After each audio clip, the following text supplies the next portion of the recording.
Bonjour et bienvenue à toutes et à tous dans Multijoueur, votre rendez-vous jeux vidéo. Et oui, on arrive au bout de cette folle année 2025. C'est l'heure du bilan, c'est l'heure de revenir un peu sur les jeux qui nous ont marqués, les événements aussi qui ont fait l'industrie. Et pour ça, j'ai deux charmants Père Noël en plateau avec moi. Bon, ils ont oublié leur tenue, mais c'est pas grave. Avec, pour commencer, Conquerax. Comment ça va ? Ça va très bien, ça me fait toujours plaisir d'être ici. Merci beaucoup pour l'invitation. Une année très dense en plus en jeux vidéo, en récompense aux Game Awards. C'est vrai, on va en avoir des choses à se raconter. Oh, hein. oui. On pensait qu'une année sans GTA 6, ce serait tellement terne. Non, franchement pas du tout, au contraire. Et c'est même un peu l'année des indépendants, je trouve. Mais je crois qu'on en reparlera effectivement. Comment ils teasent ça ?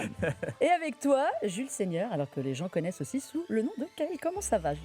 Ça va super bien, merci pour l'invitation et je rejoins complètement Conquerax sur finalement tant mieux qu'il n'y ait pas GTA 6. Ouais. Ça nous permet de parler d'autres choses.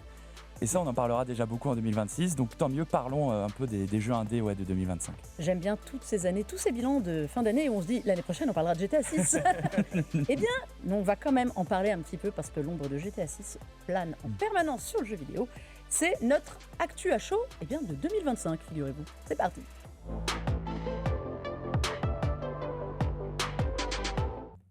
Pas de GTA 6, mais GTA 6 quand même, messieurs, puisque cette année, nous devions avoir le jeu au mois de mai, puis nous devions avoir le jeu au mois de novembre, et puis finalement, on l'aura au mois de novembre, mais 2026, ça n'empêche que le jeu le plus attendu qui devrait normalement Raflé. Attila du jeu vidéo, a fait la loi sur 2025, et notamment sur le calendrier, véritable maître des horloges. Je voudrais qu'on remonte l'année, tout au début d'année, et on s'attendait, on n'a pas été déçus, à un début d'année qui devait trembler. Cet hiver 2025 a été ultra dense, Jules. Qu'est-ce qui s'est passé ? Tout le monde avait décidé de sortir en début d'année pour éviter GTA 6 ? Oui, ça s'est bousculé. Il y a quelques jeux en plus qu'on a pu voir qui n'étaient pas totalement finis à mon goût, comme Avowed chez Xbox, que moi j'ai beaucoup aimé, mais qui a été beaucoup patché quand même après coup. Et donc on peut théoriser que peut-être ils ont essayé de filouter sur le timing pour aller plus vite. Et effectivement, tu l'as dit, on sent que c'est le maître des horloges, puisqu'après il a été décalé à la fin d'année, puis à l'année prochaine. On en parlera, mais le calendrier 2026, début d'année, est soudain très chargé. D'un seul coup, tout le monde s'est positionné sur février et mars en balle.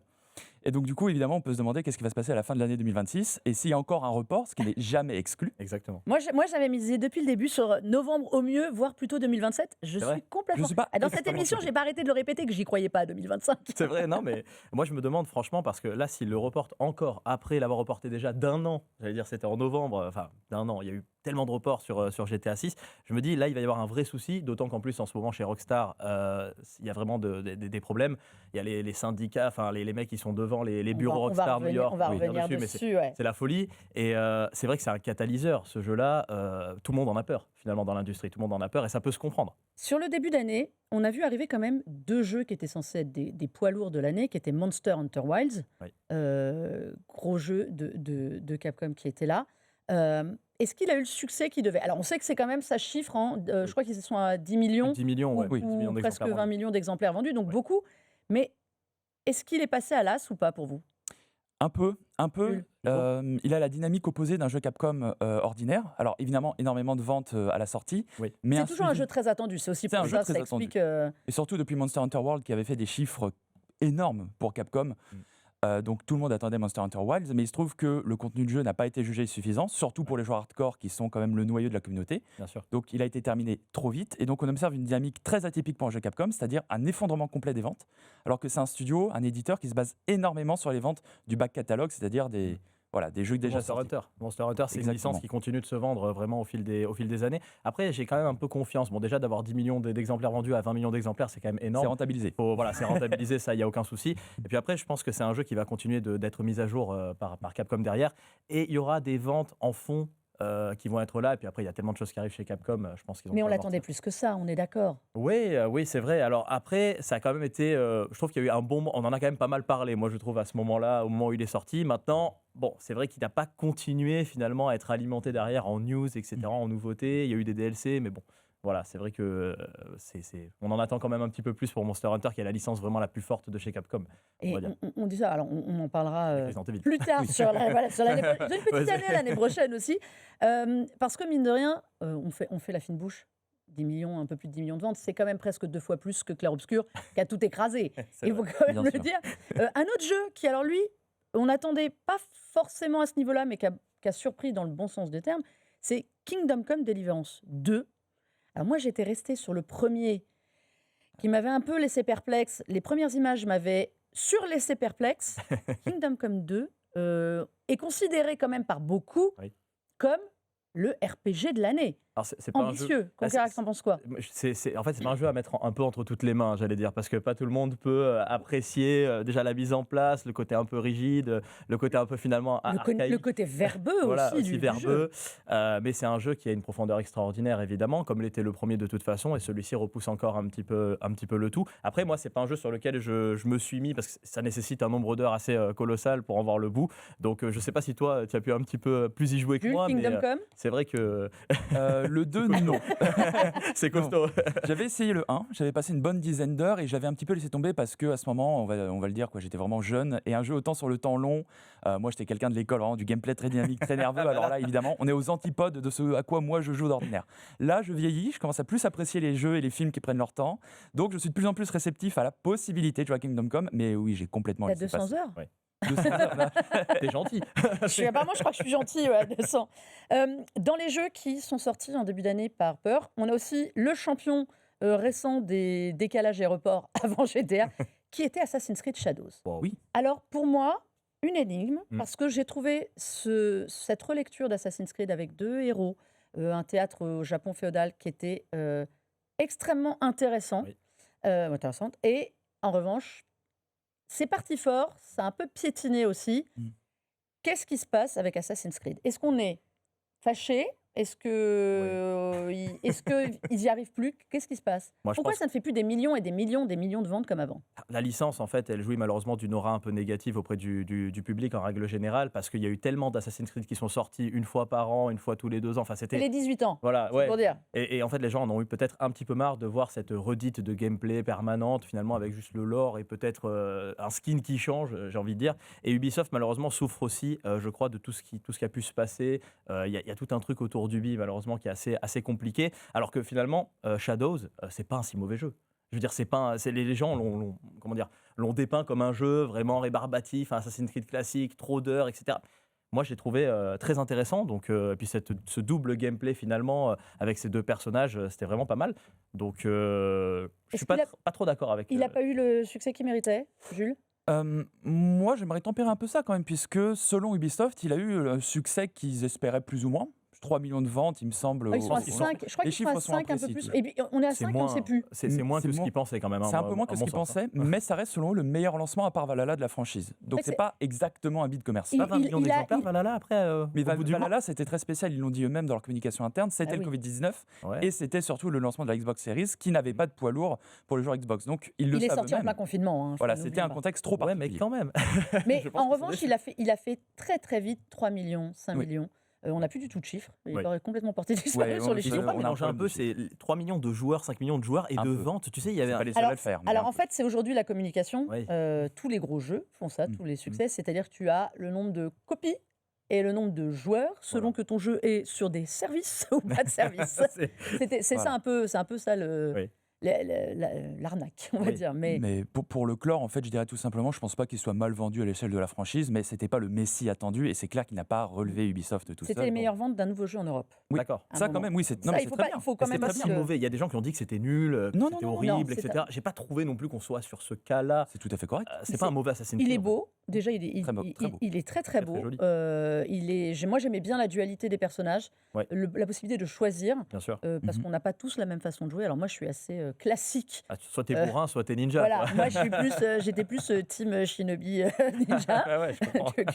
Mais il y a C'est 2-3 fois, il faut quand même avouer que ça fait du bien d'y aller un peu en Bien force. sûr. Mais voilà, je trouve que c'est un jeu qui n'a pas eu forcément l'exposition, mais sorti après moult remous internes, Ouais, c'est ça. externes et tout, C'est ça. compliqué. J'ai un jeu, moi, qui, pour mon avis, n'a pas eu l'exposition qu'il méritait, c'est Split Fiction. Ah, Et oui. Et Split Fiction était sorti au premier trimestre, le nouveau jeu de Joseph Fares, donc le papa de It Takes Two. Oui. Alors, soyons clairs, ce n'est pas aussi bon, selon moi, que It Takes Two, d'un point de vue narratif. En revanche, c'est une leçon de gameplay. Mm. c'est d'une intelligence et comment dire, d'une finesse de gameplay que j'ai pas vue cette année ailleurs. Je suis désolée. Les 2 personnages, la bascule d'un monde à l'autre, on retrouve beaucoup de choses. Si vous avez l'habitude des jeux d'Azerlay, voilà, vous ne serez pas surpris, mais il y avait quelque chose de différent et c'est pareil, il est complètement passé à la trappe. C'est vrai. Moi, j'ai eu un problème avec ce jeu-là. Bon, après, c'est un petit peu personnel, mais le fait qu'il sorte en Code in the Box sur Nintendo Switch 2, c'est le seul jeu, pas Game Key Card, mais Code in the Box, ça m'a. Ça, il faudra que tu reviennes en parler de ce drame d'acheter des boîtes qui ont des codes. Personnellement, je dois le dire, et je me demande si ça n'a pas un petit peu participé, parce que c'est un jeu, franchement, il s'y prête super bien à y jouer sur Switch 2, etc. Donc je me demande si ça n'a pas joué aussi sur ce fait-là, mais bon, après, c'est peut-être personnel, je ne sais pas. Et ben ça, c'était embouteillage du début d'année. On a eu embouteillage du fin d'année. Ouais. La rentrée aussi a été folle, avec un Shadow Drop qui a fini d'achever tout le monde, qui était Hollow Knight. Ah. Est-ce que Hollow Knight aurait pu être Shadow Droppé s'il y avait quand même eu GTA? Est-ce que c'était le seul qui pouvait rivaliser avec l'attente qu'il a suscitée avec l'attente de GTA? Ou il a comblé un manque? Je pense qu'Hollow Knight, pour moi, il est dans une case un petit peu particulière. C'est un jeu, on en parlait un peu en off, mais qui a une fanbase énorme. Il y a un lore très particulier. C'est un jeu qui est vraiment acclamé. C'est d'ailleurs celui qui était le plus attendu à la Gamescom. On avait l'impression avec l'annonce du Shadow Drop pendant la Gamescom, on y était, c'était quand même c'était la folie. C'était colossal. Moi-même, j'ai dû attendre, alors qu'on était dans les tests, mais on a quand même dû attendre un bon moment pour pouvoir y jouer. Et je pense que même s'il y avait eu GTA, il n'y aurait eu aucun souci au niveau de ses ventes et au niveau de sa fanbase et ses joueurs. C'est vraiment, pour moi, il est à part. Hollow Knight, il est à part. Il aurait mérité même mieux au niveau des Game Awards, mais après, c'est personnel. Jules, tu es d'accord avec ça?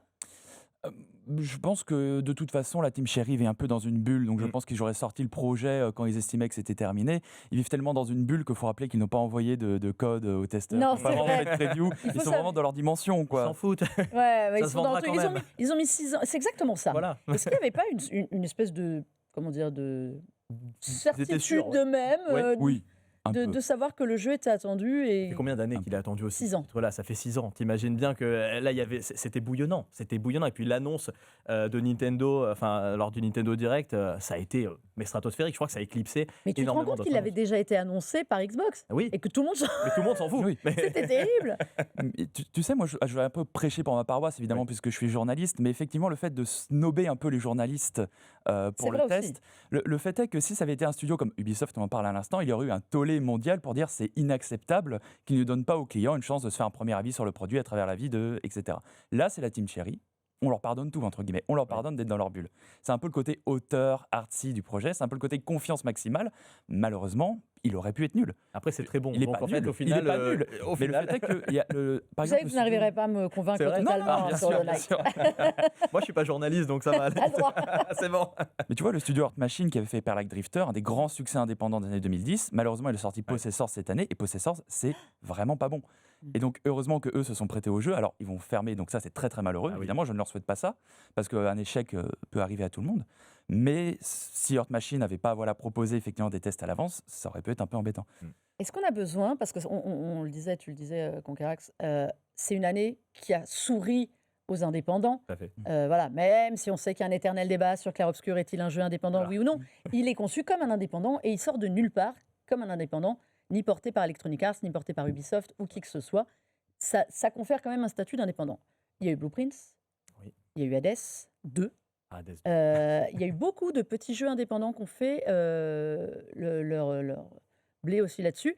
Est-ce que ça aide d'être débarrassé de gros titres qui s'entretuent en début d'année ou en fin d'année? Parce qu'en fin d'année, on a eu Borderlands 4, on a eu Ghost of Yotei, qui ne sont pas des mauvais jeux, mais qui sont restés des bons jeux sans écraser la concurrence, même en l'absence de GTA.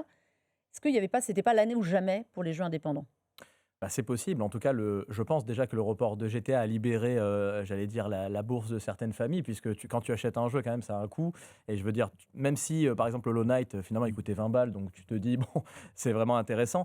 Et évidemment, ça cristallise énormément les médias, l'attention, donc ça a pu libérer de l'espace. Je pense qu'il y en a beaucoup qui ont soufflé, des éditeurs, notamment de jeux indépendants. Mais est-ce que ça donne pas envie d'aller justement, quand il n'y a pas de gros qui se dominent, d'aller chercher autre chose? Et donc, d'aller piocher là où il y a de la créativité aujourd'hui. Bien sûr, mais moi je crois que c'est même l'avenir. Pour moi, honnêtement, c'est l'avenir. On l'a vu ici. Je crois que les joueurs ont besoin de ça aujourd'hui. C'est bien beau d'avoir des triple A, des triple A souvent qui d'ailleurs, je vais pas dire sont décevants, mais on en attend tellement à chaque fois qu'on finalement on retrouve des boucles de gameplay d'antan sur. Il y a beaucoup de suites aussi dans les triple A, c'est vrai. Il y en a très peu qui se renouvellent derrière.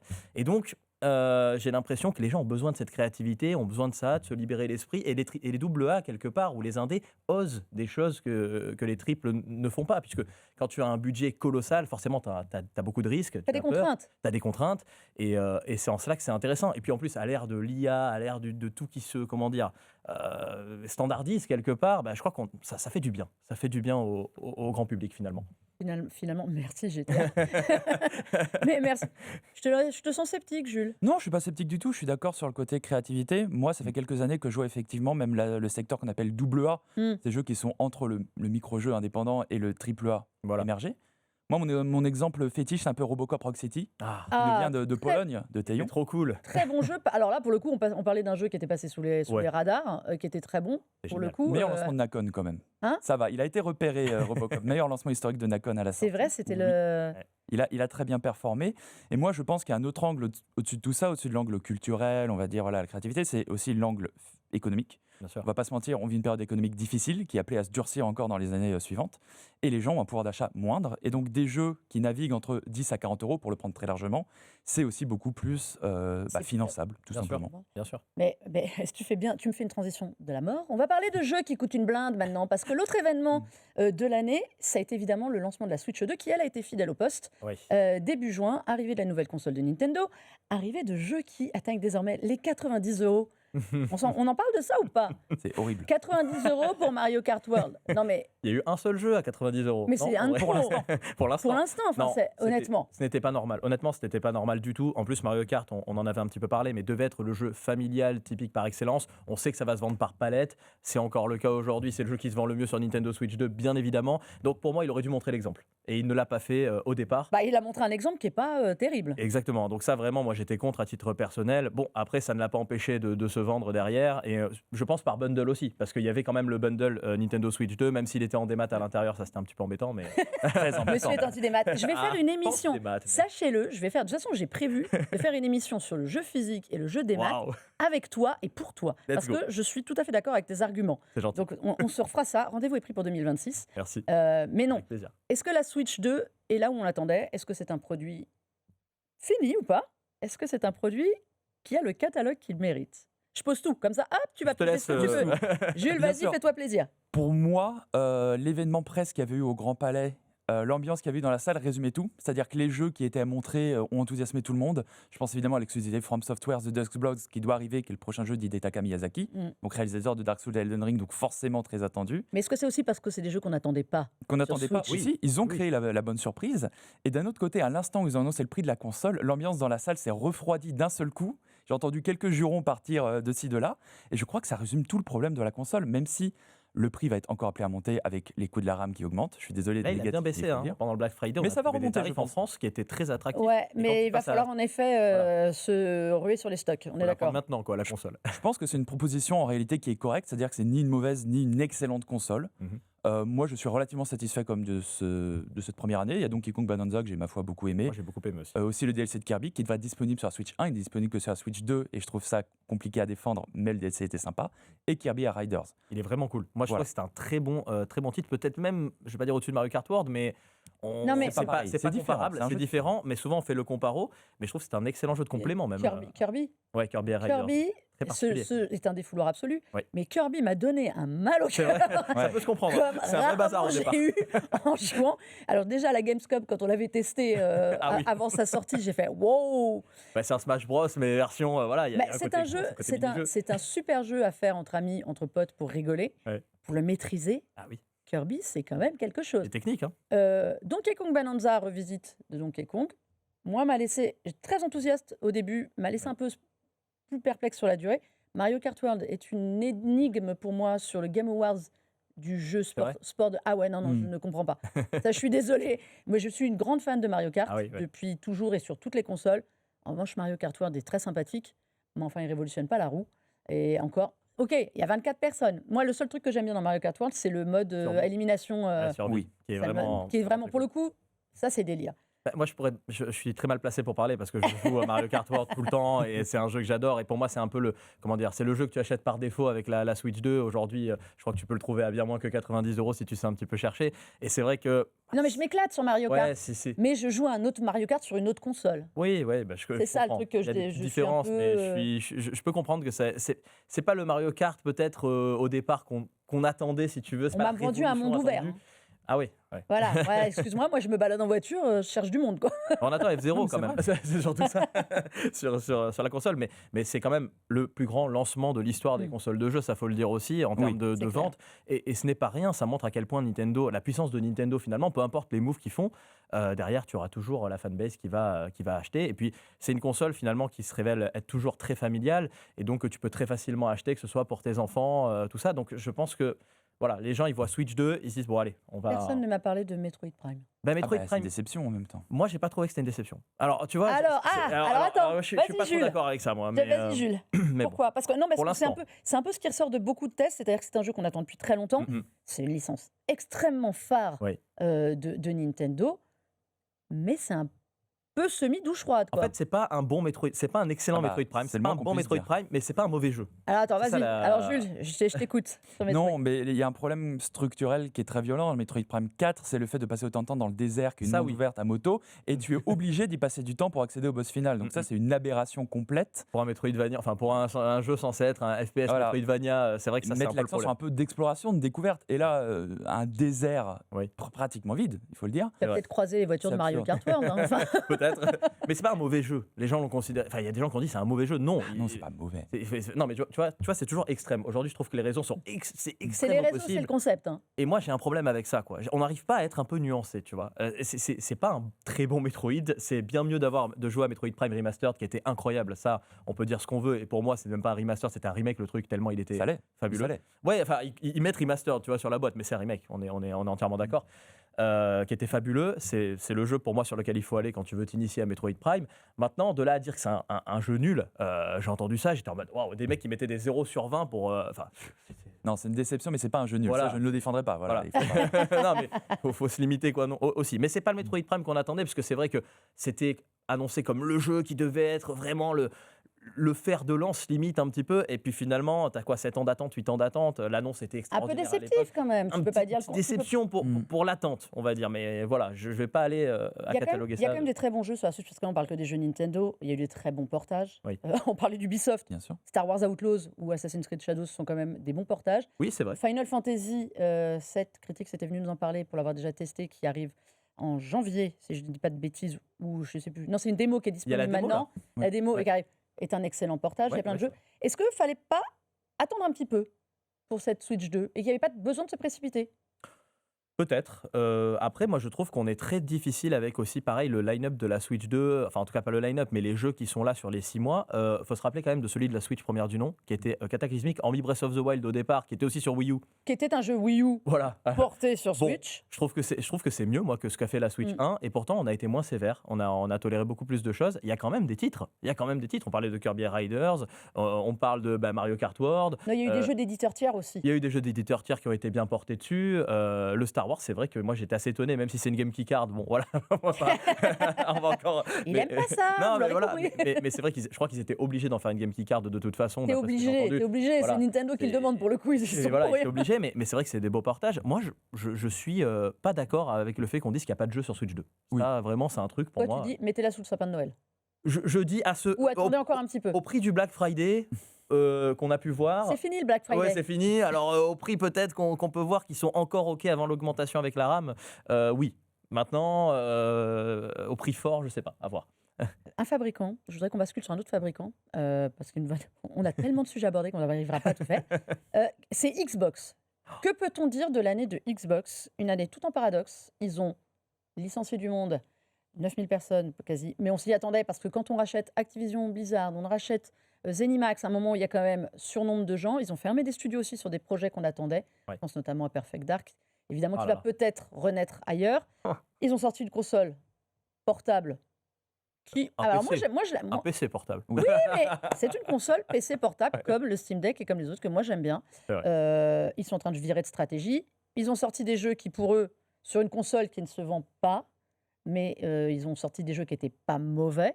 Oblivion, The Elder Scrolls 4, Oblivion qui est sorti en Shadow Drop, était pas mauvais. Il était discutable sur certains points. Doom, notamment, Indiana Jones et le Cercle Ancien, ouais, ça, c'était très très bon. Doom The Dark Ages, très très bon aussi. c'est bon, ouais.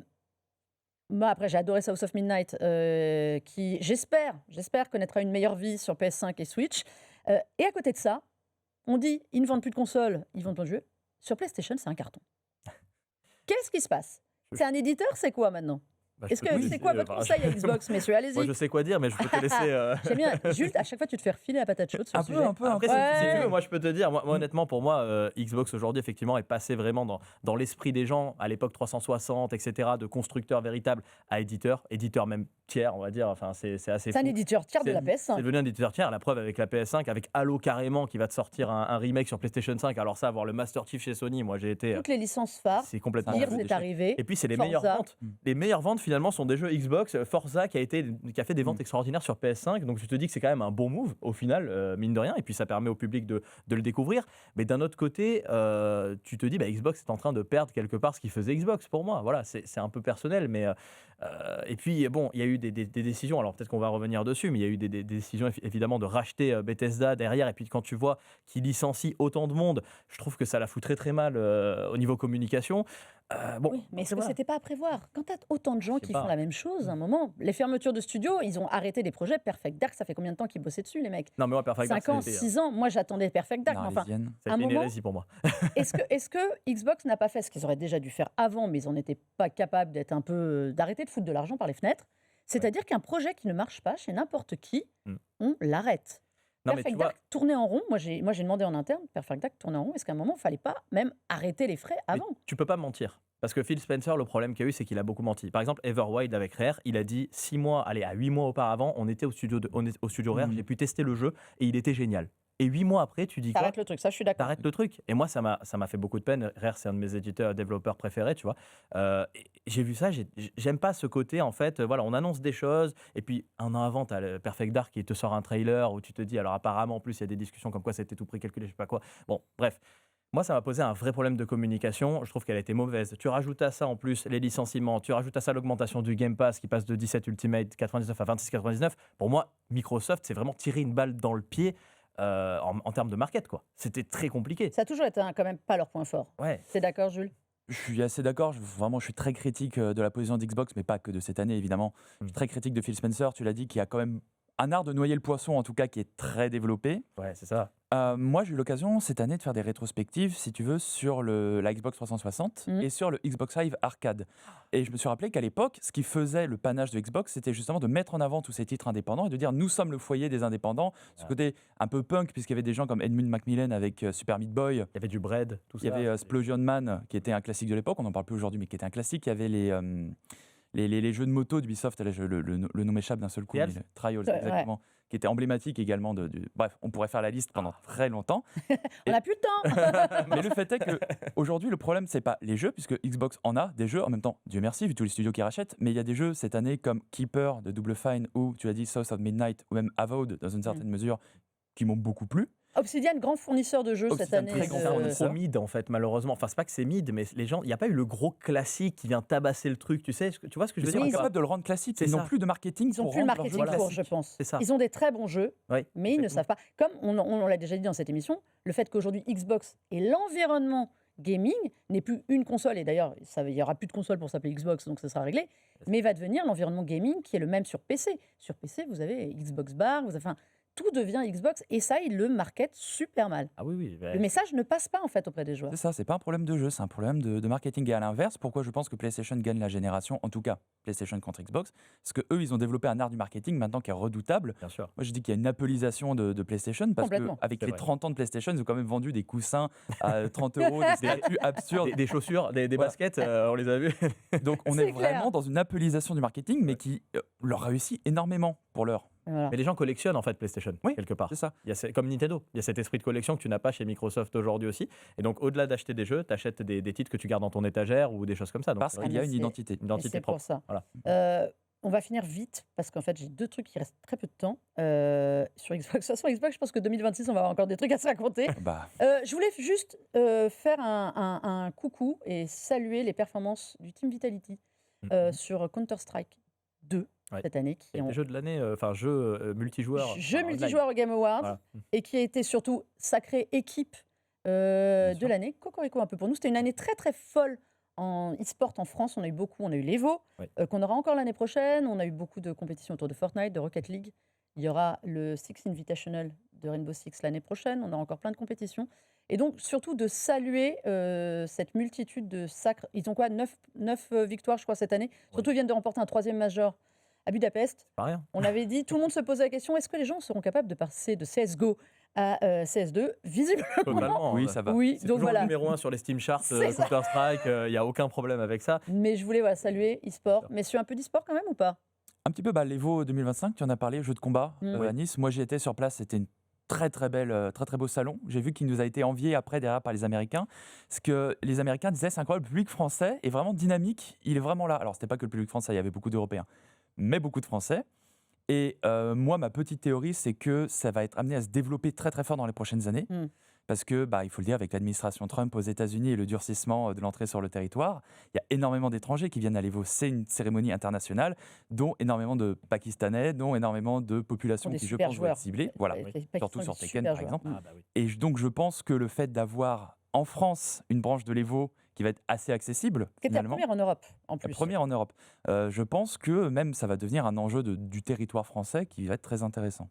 Et voilà, je Mais me non, mais salue c'est une ça. année française finalement. C'est une année, c'est une J'ai super l'impression. année française. On n'a pas parlé de C'est surtout Carrefour, ça. on en a Non. tellement parlé toute l'année. C'est ça. Je vais finir quand même avec un coucou aux Américains. Juste pour vous rappeler que Fallout, si vous n'avez jamais fait les jeux, c'est un tort. Sachez-le. Fallout arrive, la saison 2 est arrivée même, je vais dire. Est arrivée sur Prime Video. Si vous avez aimé la première, moi j'ai vu le début de la deuxième, ça va, T'as aimé ça reprend bien. J'ai beaucoup aimé. Ah. Mais surtout, on a pu s'entretenir avec les acteurs. Vous pourrez retrouver l'entretien en intégralité sur notre chaîne YouTube et sur le site. On a parlé avec Walton Goggins, Oh. la Goule, Oh là qui a eu surtout le privilège de passer de la série, personnage créé dans la série, au lore du jeu vidéo, puisqu'il est dans l'extension Fallout 76 qui vient d'être lancée. Vous pouvez aller jouer avec la Goule. Et on lui a demandé, alors, ça fait quoi de prêter sa voix à un jeu vidéo? Écoutez ce qu'il nous répond.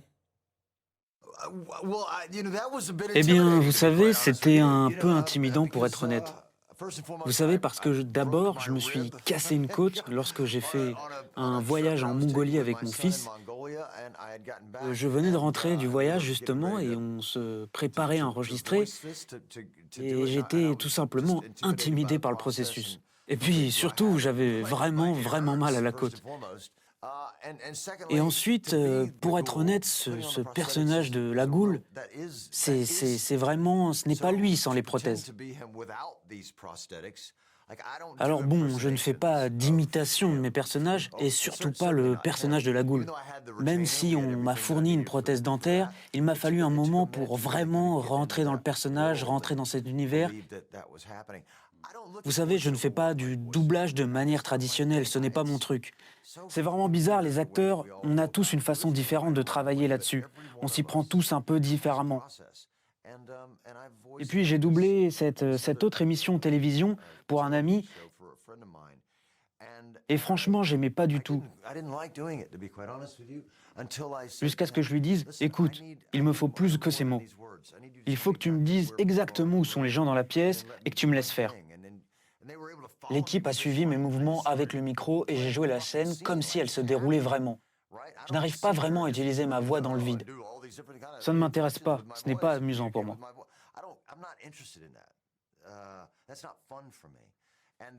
Sur Fallout, ils m'ont laissé faire pareil. Et je me suis dit aussi, et si mon fils jouait à ce jeu? Qu'est-ce que j'ai envie de lui chuchoter à l'oreille à ce moment-là? Qu'est-ce qu'il pourrait lui faire sourire? Mon fils est un vrai gamer. Pour lui, jouer, c'est un exutoire, une respiration, même une méditation. Et qui arrive à New Vegas. On était en train de parler, je balance les offs, Parce que Jules disait, j'ai pas fait New Vegas. Comment ça se fait, Jules? Tu as les vacances pour t'en remettre là. Je m'y mets petit à petit. Déjà, là, j'ai rattrapé Fallout 3. On s'y met. C'est bon ça. Mais Fallout New Vegas, donc voilà, la série qui s'était un peu détachée du jeu vidéo, avait gardé l'univers, le ton et tout. Là, ils reprennent un peu. Donc on a le Justin Theroux, que vous avez vu à l'écran, qui incarne Mr. House. Ceux qui ont fait New Vegas comprendront, et qui prend beaucoup plus d'ampleur dans la série que dans le jeu. Les événements de la série ne sont pas collés à Fallout New Vegas, ça se passe 15 ans après. Ah d'accord. On revient à New Vegas, D'accord. on a des références, vous allez avoir beaucoup de références au jeu, mais ce n'est pas une histoire, donc pas de choix de fin, Ouais. c'était la grande question. Donc, voilà. Ok. On est arrivé au bout de ce bilan, tant bien que mal, parce qu'il y a tellement de trucs à raconter qu'on a fait l'impasse sur plein de choses, mais bon, c'est pas grave, je les séquestre pour qu'on parle de 2026, les prochaines émissions. En tout cas, messieurs, je vous garde, Jules, qui est avec nous, journaliste et créateur de contenu. En tout cas, on va déjà vous souhaiter de bonnes fêtes de fin d'année avec tous ces jeux à rattraper. Beaucoup de cadeaux, on n'a même pas fait nos idées cadeaux. Tant pis pour vous, il faudra trouver tout seul. Et surtout, j'embrasse la régie. On a Erwan, Marie, JD qui sont là, qui assurent les émissions toutes les semaines et qui vont reprendre du service en 2026. Ils n'ont pas le choix parce que l'émission continue. En tout cas, eh bien, profitez bien de Noël, du jour de l'an et de Tutti Quanti. Et on se dit à très vite pour parler de ce qui nous attend en 2026. Bonne fête à tous!